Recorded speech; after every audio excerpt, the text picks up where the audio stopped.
పూర్తిగా నమ్ముకుని మీరు ప్రార్థన చేసుకోండి. తప్పకుండా దేవుడు మీ ప్రార్థన వింటాడు.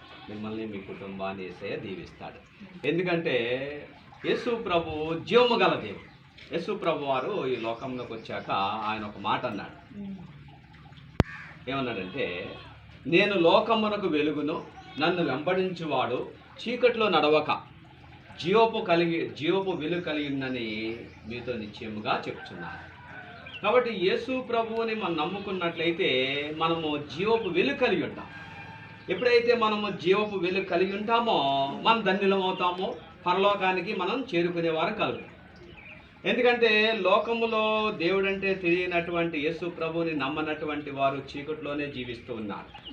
చీకటి మార్గాల్లో అంటే మరణకరమైన పరిస్థితుల్లో జీవించేవారుగా ఉన్నారు.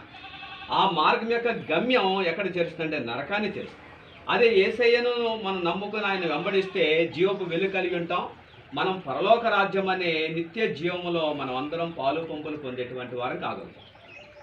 కాబట్టి మీ వ్యక్తిగతంగా మీరు మనస్ఫూర్తిగా యేసయ్యతో సహవాసం చేయండి. ప్రతిరోజు ప్రార్థన చేసుకోండి. ప్రతి ఆదివారం గుడికి వెళ్ళండి.